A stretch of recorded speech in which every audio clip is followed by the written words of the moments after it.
Hi friends, আশা করি সবাই ভালো আছো। আজকে রিডিংটা করব। তুমি হয়তো এমন মানুষকে বিশ্বাস করে ভালোবেসেছো, তাকে পুরোপুরিভাবে বিশ্বাস করেছো, ভরসা করেছো, ভালোবেসেছো। এখন কোনো কারণে হয়তো দেখা গেল তোমাদের রিলেশনের মধ্যে প্রবলেম আসছে, তোমার সঙ্গে বিশ্বাসঘাতকতা করেছে। কিছু মানুষের আছে মানুষের সঙ্গে বিশ্বাসঘাতকতা করা, মানুষকে কষ্ট দেওয়া, লোভে পড়ে হয়তো রিলেশনে জড়িয়েছে, তার কাজ হয়ে গেছে, সে সরে গেছে। কিছু মানুষ আছে মানুষকে প্রতারণা করতে ভালোবাসে। যাকে তুমি বিশ্বাস করে ভালোবেসেছো সেই মানুষটি তোমার কাছে আবার পুরো বিশ্বাস নিয়ে কি ফিরে আসতে পারবে? ট্রাস্ট, বিশ্বাস রাখো, তোমার ভালোবাসা বিফলে যাবে না। এখানে একটা কথা বলবো, ভালোবাসা বিশ্বাসের উপরেই টিকে থাকে। একটা মানুষ যখন তোমার সাথে রিলেশনে এসেছে, 2 মাস 6 মাস 1 বছর 5 বছর সময় কাটিয়েছে, সে মানুষটা হঠাৎ করে তোমাকে ছেড়ে দিয়েছে, তোমার সাথে নো যোগাযোগে আছে, কোনোভাবে তোমার সাথে যোগাযোগ নেই, নো কন্ট্যাক্ট সিচুয়েশনে আছো। সে তোমাকে মনে করছে। ইভেন এটা হতে পারে যে তোমরা একই সাথে আছো, অথচ একে অপরকে বিশ্বাস করছো না যে ও আমাকে ভালোবাসে কি না, সেই বিশ্বাসটা করতে পারছো না। তবে আমি বলবো কনসাসনেস, চেতনা, তোমার চেতনা কি বলছে, তোমার সাবকনশাস মাইন্ড কি বলছে।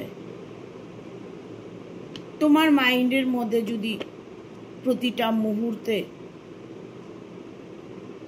যদি কিছু পাওয়ার আকাঙ্ক্ষা থাকে, সেটা তোমার জব হতে পারে, সেটা তোমার বিজনেস হতে পারে, সেটা তোমার মনের মানুষ হতে পারে, তোমার পার্টনার হতে পারে, এনি কেউ হতে পারে। কোনো কিছুর ম্যানিফেস্টেশন করছো, ধ্যান করছো।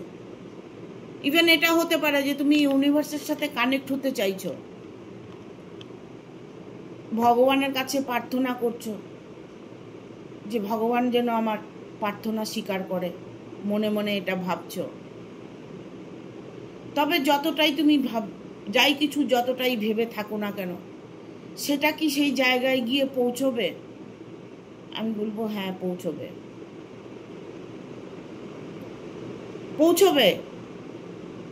যেভাবে আপনি চলছেন সেভাবে চলুন, যেভাবে আপনি ঈশ্বরের কাছে প্রার্থনা করছেন সেভাবেই করুন। কারণ প্রার্থনা, আরাধনা, ম্যানিফেস্টেশন সব কিছুই একটা জায়গাতে হয়, সেটা হচ্ছে অন্তরাত্মার ডাক। ভেতরে অন্তরাত্মা কি ডাকছে, ভেতরের অন্তরাত্মা কি বলছে, নিজেকে ভিজুয়ালাইজ করতে হবে, নিজের মধ্যে নিজের আত্মাকে জাগাতে হবে। অনেকেই এখানে আছো থার্ড আই মেডিটেশন করছো, থার্ড আইয়ের দিকে ফোকাস করে মেডিটেশন করছো। অনেকেই আছে যে ধ্যান করছো, জপ করছো, ঠাকুরের নাম মন্ত্র জপ করছো। তবে তোমরা যেভাবে করে যাচ্ছ সেভাবেই করো। ঈশ্বর ঠিক শোনেন, ঈশ্বর সব জানেন। যখন প্রার্থনা করবে তখন পজিটিভলি প্রার্থনা করবে যে আমার কাছে এত টাকার অ্যামাউন্ট এসে গেছে, আমার মনের মানুষটা আমার কাছে এসে গেছে, আমি এই জবটা পেয়ে গেছি। পজিটিভলি, শুধু মুখ দিয়ে বললে হবে না, সেটা ভেতর বলতে হবে। সেটাই তোমার সাথে হবে, সেটাই আপনার সাথে হবে। আপনাকে কিচ্ছু করতে হবে না, শুধু আপনি আপনার অন্তরাত্মা দিয়ে প্রার্থনা করে যান। চেতনা আপনার কাজ করবে, আপনি সেই পথে এগোতে পারবেন। সাবকনশিয়াস মাইন্ড এটাই বলে, যাহা চাওয়া যায় তাহাই পাওয়া যায়। আমাদের ব্রেন বলে দেবে, আমাদের মাইন্ড কাজ করবে। যখন আমার অন্তরাত্মা দিয়ে কিছু চাইব, সেটাই ঈশ্বর দিতে 100% বিশ্বাস করতে পারো। ঈশ্বর সব কিছু দিয়ে রেখেছেন, সব কিছু দিয়েছেন। আমরা আমাদের ভাগ্যের দোষে নিতে পারছি না, আমরা কর্মের দোষে নিতে পারছি না, আমাদের অন্তরাত্মাকে জাগাতে পারছি না, ভেতর থেকে কোনো ফিলিংস আসছে না। এইগুলো প্রবলেমকে সলভ করতে হবে। নিজের মধ্যে পজিটিভ ফিল করতে হবে সব সময়। খুশিকে ধরে রাখতে হবে, তবে ভালোবাসাও ধরে রাখা যাবে। ভালোবাসা কেন, কর্মজগৎ, পরিবার জগৎ, যেই হোক না কেন, সবাইকে ভালো রাখতে পারবেন। আপনার মধ্যে একটা অলৌকিক কাজ করবে, একটা শরীরের আপনার অ্যাটিটিউডটা চেঞ্জ হয়ে যাবে, আপনার মধ্যে একটা গ্ল্যামার আসবে। আর যে মানুষটার জন্য আপনি অপেক্ষা করছেন তার সাথে একটা কানেকশন হবে। আমরা নিঃশ্বাস ফেলছি, হাওয়াটা দেখতে পাচ্ছি না, আর নিঃশ্বাস নিচ্ছি সেটাও দেখতে পাচ্ছি না, বাট এটা সত্যি যে আমরা নিঃশ্বাস নিচ্ছি, নিঃশ্বাস ছাড়ছি। সেই হাওয়াটা গিয়ে সেই মানুষটার সাথে কানেকশন হচ্ছে। যে মানুষটাকে তুমি 10 বার ভাববে, সে মানুষটা তোমাকে 2 বার ভাববেই। তুমি যে মানুষটাকে 10 বার চাইবে, সে মানুষটা তোমাকে 2 বার চাইবে। এটাই সত্যি। আমি সবসময় সত্যিটা সবাইকে জানানোর চেষ্টা করি, বোঝানোর চেষ্টা করি, যেন সবার জীবনে খুশি, আনন্দ, সুখ, ভালোবাসা, ঐশ্বর্য, ধন সম্পদ যেন থাকে, কেউ যেন কষ্ট না পায়। এটা আধ্যাত্ম যুগ, আপনারা অল্পেতে ভগবানকে সন্তুষ্ট করতে পারবেন। আমরা বলি এটা কলিযুগ, সে আমরা রামায়ণ মহাভারতের থেকে শুনে আসছি এটা কলিযুগ, এটা আধ্যাত্ম যুগ। আপনার অল্প প্রার্থনা, অল্প সাধনা আপনাকে ঈশ্বর দর্শন দেবে, যদি আপনি নিজের অন্তর থেকে ডাকতে পারেন। সেটা আমি বোঝাতে পারছি না কিভাবে তোমরা করবে, জাস্ট আমি এটাই বলছি, অন্তর আত্মা থেকে বলবে। কেউ কেউ হয়তো বুঝতে পারছো, কেউ হয়তো বুঝতে পারছো না। আমি তো অন্তর আত্মা দিয়েই বলি, আমি তো ভেতর থেকেই বলি। যাদের নাকি এরকম কোনো চিন্তাধারা, টেন্ডেন্সি নেই, তারা মন্ত্র জপ করবে, মায়ের সাধনা করবে, শিবের সাধনা করবে, তাহলেই বুঝতে পারবে যে মন থেকে কিভাবে সব কিছু চাইলে পাওয়া যায়। এখানে এলোনেস, একাকিত্ব, এগুলো করতে হলে আপনাকে একাকিত্ব হতে হবে, একা আপনাকে সাধনা করতে হবে, একাই আপনাকে লড়ে যেতে হবে। এটার জন্য আপনাকে কেউ কোনোদিন সাহায্য করবে না। হয়তো দেখা গেল আপনি এখন পরিবার থেকে ডিসটার্ব হয়ে আছেন, আপনি হয়তো একা আছেন, একা জীবন যাপন করছেন। যদি আপনি একা থেকে থাকেন, তাহলে আপনার এই কাজটা করা আরও সোজা। দূরের মানুষকে কাছে টেনে আনার ক্ষমতা আপনার মধ্যে আছে।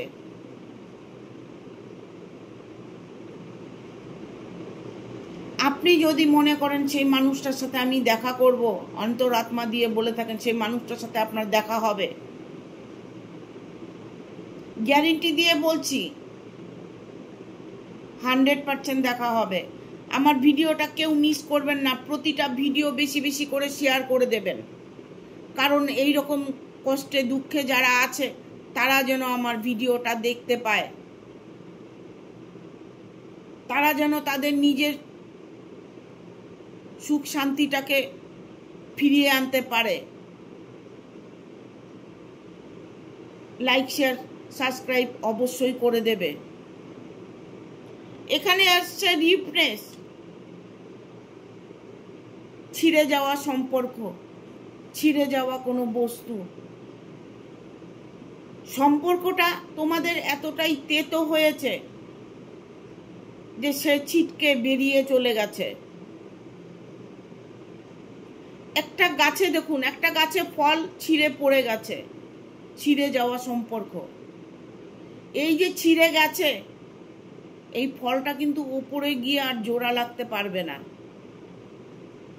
কি করতে হবে? বাকি ফলগুলো ওর পাশে আসতে হবে।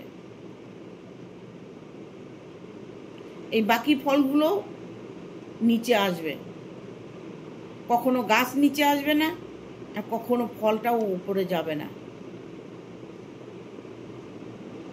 তবে আমি কি বলছি, যে এই ফলটা মনে মনে ভাবছে যে তোরা কবে পড়ে যাবি। ওরাও কিন্তু একদিন গাছ থেকে পড়ে যাবে, না হলে মানুষ পেরে নেবে। এরকম সিচুয়েশনে যদি কেউ ছিঁড়ে যাওয়া সম্পর্কে থাকো, তবে ম্যানিফেস্টেশন করো, তোমার ছিঁড়ে যাওয়া সম্পর্কটা আবার জোড়া লাগতে পারে। কতটা তোমাদের মধ্যে শক্তি আছে সেটাকে জাগিয়ে তোলার চেষ্টা করো। নিউ ভিশন, নতুন দিশা। কেউ কেউ এখানে আছো পুরনো সম্পর্কে চাইছো না, যে পুরনো সম্পর্ক ভেঙে গেছে গেছে, আমি নতুন করে কোনো দিশা পেতে চাই, নতুন সম্পর্ক গড়তে চাই, নতুন মানুষ চাই, যে আমাকে অফুরন্ত ভালোবাসবে, সম্মান করবে, এরকম একটা মানুষ চাই। এই যে বললাম ছিঁড়ে যাওয়া সম্পর্কটা জোড়া লাগবে না।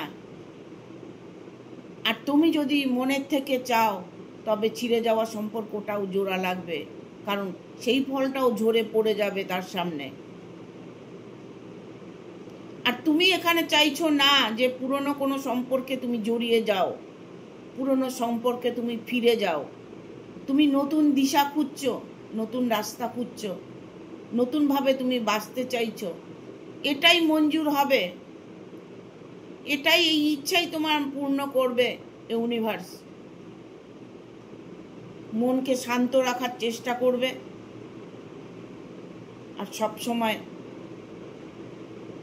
নিজের অন্তরাত্মা দিয়ে ভালোবাসাকে চাইবে। তোমার সম্পর্ক, পুরনো সম্পর্ক চাইলে সেটাই পাবে, আর যদি তুমি নতুন কোনো সম্পর্ক গড়তে চাইছো সেটাও তুমি পাবে। এখানে হারমোনি, মানসিক শান্তি, তুমি মানসিক শান্তি পেতে চাইছো। অনেকেই আছো এখানে মানসিক শান্তি চাইছো। রিলেশন তো যেমন তেমন, মানসিক শান্তিটা হচ্ছে একটা, মানে জীবনে যেন অনেক কিছু পেয়ে গেছি, যদি মানসিক শান্তি আসে তখন এটাই মনে হয় যে আমি ইউনিভার্সের সাথে কানেক্ট হতে পেরেছি, আমি ঈশ্বরের সাথে কানেক্ট হতে পেরেছি। মানসিক শান্তিটাই হচ্ছে ঈশ্বরের কাছে যাওয়া, ঈশ্বরকে পাওয়া, ইউনিভার্সকে পাওয়া। স্লোয়িং ডাউন, গতি কমানো, ঠিক আছে? তোমার মনের গতিটাকে কমাতে বলছে। তুমি যখন যে কোনো কাজ ধীরে করবে, দেখবে সেই কাজটা খুব সুন্দর হবে। যে কোনো জিনিস তুমি ধীরে করবে, দেখবে সেই কাজটা খুব সুন্দর হবে। ধৈর্যের ফল অবশ্যই মিষ্টি হবে, তোমার ইচ্ছে পূর্ণ হবে। এই বলে আজকে রিডিংটা শেষ করছি। আমার ভিডিওটা ভালো লাগলে অবশ্যই একটা লাইক দেবে, শেয়ার করে সাবস্ক্রাইব করে দেবে, আর বেল বাটনটা অন করে দেবে পরপর আমার ভিডিওটা পাওয়ার জন্য। আমি আপাতত শর্ট ভিডিও দিচ্ছি না, 2টো করে শর্ট ভিডিও দিতাম আমি, সেটা দিচ্ছি না এখন। আমি বড় ভিডিও দিচ্ছি, শর্ট করে 10-15 মিনিটের ভিডিও। তোমরা দেখে নিজেদের মনের ইচ্ছেগুলোকে পূর্ণ করার চেষ্টা করবে, ঠিক আছে? সবাই ভালো থাকবে, সুখে থাকবে, ইভেন ভালো ভালো কমেন্ট করবে, যেন তোমাদের কমেন্ট পড়ে আমি পজিটিভ এনার্জি পাই। হাইপ বলে একটা অপশন আছে, সেটা দেবে। আর স্টার বলে স্টার আছে, একটা স্টার দেবে। স্টার দিতে গেলে হয়তো তোমাদের কিছু অর্থ খরচ হবে, 30 রুপিস। সেটা দিলে তুমি 10টা স্টার আমাকে দিতে পারবে। 100টা স্টারের প্রয়োজন। তোমরা যদি আমাকে ভালোবেসে থাকো তবে অবশ্যই স্টার দেবে, হাইপ দেবে, ঠিক আছে? Thank you, tata.